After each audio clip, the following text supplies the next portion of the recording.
అనకాపల్లి టీడీపీలో అసమ్మతి చల్లబడింది. టీడీపీలోనే కొనసాగుతానని మాజీ ఎమ్మెల్యే పేలా గోవింద్ సత్యనారాయణ స్పష్టం చేశారు. సీట్ల కేటాయింపులో మార్పులు చేపలకు అవకాశం ఉంటే సీటు ఇస్తానని చంద్రబాబు హామీ ఇచ్చినట్లు చెప్పారు. అంతవరకు ఎవరు కూడా తోలనాడొద్దు, మన నాయకుడు ఏమైనా పార్టీ ఏం తోలనాడొద్దు, సమయం పాటించండి. దయతో అందరికీ మరొక్కసారి పేరు పేరున విజ్ఞప్తి చేస్తూ మీరందరూ నా పేరు చూపించిన మమకారానికి ఎన్ని జనులు ఎత్తులో రుణం తీసుకోవాలి. ఈ రోజు కాదు, ఆ రోజు కాదు, 2019లో ఓటమి చెందుతారో కూడా చెప్పాను. నేను అనకాపల్లి ఇదే ఇంట్లో ఉంటానని చెప్పాను. కౌంటింగ్ అయిపోయిందో సాయంత్రం ఎక్కడ కూర్చొని మాట్లాడాను. ఈ రోజు కూడా ఇదే పరిస్థితి. నేనే అనకాపల్లి వెళ్ళిపోయాను. అనకాపల్లి వెళ్ళలో నేనే మళ్ళీ తీసుకెళ్ళి రైల్వేలో దుకాణంలో, నేనే వెళ్ళిపోయి మళ్ళీ యనమంచిలో దుకాణంలో, నేనే పెద్దుతులు వెళ్ళిపోయాను. ఆడ మన సత్యనాథ్ కాదు, వాటమి చెందిన నుంచి ఈ రోజు వరకు అనకాపల్లి మీతో ఎలాగైతే మమ్మేపోయానో మళ్ళా రేపు కూడా అలాగే మమ్మేపోతారని మన నాయకుడు కబురు వచ్చే వరకు సమయం పాటించండి.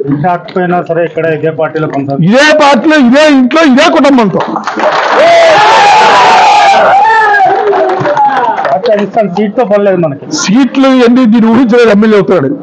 మా నాయకుడు గుర్తించి మా తండ్రి గారి మీద ఉన్న గౌరవం కొలిది మా పార్టీకి, మాకు, మా కుటుంబానికి ఉన్న అనుభవ బంధంలో మా ఫాదర్ మీద ఎఫ్ఎస్ఎల్ ద్వారా సీట్ ఇచ్చాడు.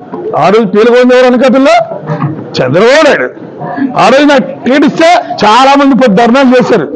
10 మీ మీడియా ముందో కామెంట్లు చేశారు. ఎక్కడి నుంచి వచ్చి ఎలా అయిపోతారు ఎమ్మెల్యేని. కానీ ఒకటే చెప్పాడు, నేను ఎప్పుడు కూడా మీతో కుటుంబ సభ్యుల్లా ఉంటానని ఆ రోజు వాగ్దానం చేశాను మా కార్యకర్తలకి. ఈ రోజు కూడా వాళ్ళ మనసులో ఇంత స్థానం ఉందని నాకు సీట్ ఓటమి చెందిన తర్వాత తెలుసు. నేను 19లో ఓటమి చెందిన తర్వాత తెలిసి మీరు మా కార్యకర్తల మనసులో ఇంత మంచి స్థానం సంపాదించుకోవాలని అది నా పూర్వజన్మ సుకృతం. ఈ మంచి స్థానం రావడం కాదు, నేను ఎన్నో జన్మలు చేసుకున్న పుణ్యం. ఈ రోజు గతంలో చూస్తున్నాం, మనం ఇప్పుడు చూస్తున్నాం. ఒక నాయకుడు 5 సంవత్సరాలు పదవి చేస్తే ఆయన్ని ఎదురు అనుకుని వెనకాల తిడతారు. కానీ నన్ను ఎవరు మాట తిట్టిన దాకా పోలేదు. అది కేవలం మా కార్యకర్తల మనస్తత్వాలు, మా అధినాయకుడి discipline, Telugu Desam party discipline. Telugu Desam party ఎవరు వీడి బయటికి వెళ్తే ఎవరికి మనుగడ లేదు, మళ్ళా ఇంటికే వస్తారు. అలాంటిదే మీరు అలాంటి బాగా ప్రసక్తి లేదు. మళ్ళీ మీ అందరికీ భారీ చెప్తాను, విలేజ్ లో గ్రామ రాజకీయాల్లో లేదు పోని మగవాడలు పెడతారు, కులాలు అంటారు, కుటుంబాలు అంటారు. మళ్ళా తెలుగుదేశం పార్టీ రావడం తగ్గు, మళ్ళా చంద్రబాబు ముఖ్యమంత్రి రావడం తగ్గు, మళ్ళా మన నియోజకవర్గం 14 నుంచి 19 వరకు ఎలాగైతే అభివృద్ధి చేసావో ఆ బాధ్యత నా భుజస్కంధాల మీద వేసుకుంటున్నాయి. మీ అందరూ కూడా పేరు పేరు విజ్ఞప్తి చేస్తారు. అభ్యర్థి రామకృష్ణ గారిని అనౌన్స్ చేశారు కదా, మీరు ఎప్పుడు కలుపుతున్నారు? దీనికి కలుస్తాడు అంటే ఆయన అధినాయకుడు ఫోన్ చేసి నేనే మా తమ్ముడు, నాకు ఆయనకి వైరం లేదు. నేను ఎమ్మెల్యే ఉంటాడు, ఇదే గురువారం అమ్మన్నాను మా ఇంటికి వచ్చిన పని అడిగితే పని చేశాను. అది మా తండ్రి నేర్పిన సంస్కృతి. ఈ గురువారం అమ్మన్నాను ఏది మంత్రి అవ్వచ్చు, నీకు తెలీదు, తెలిసి చెక్ చేసుకోండి.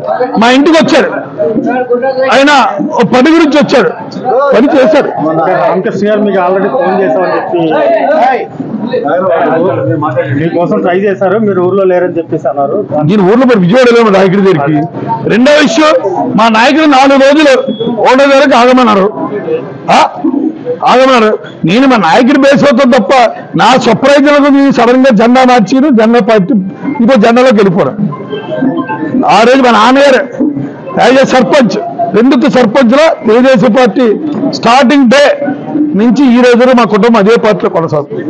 ఎప్పుడు కూడా పార్టీకి మేము ద్రోహం చెయ్యం.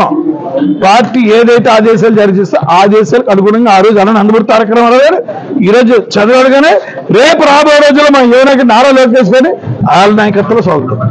అలాగే ముఖ్యంగా విజ్ఞప్తి ఏంటంటే మా నాయకులు, మా శ్రేణులు కూడా ఎవరు మారరు.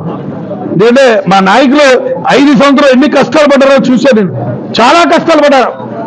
6,900 మందికి మా తెలుగుదేశం పార్టీ కుటుంబ సభ్యుల ఇంట్లో పింఛన్లు తీసే ఒక్కడ రాజీ పడలేదు, ఒక్కడ కూడా రాజీ పడలేదు.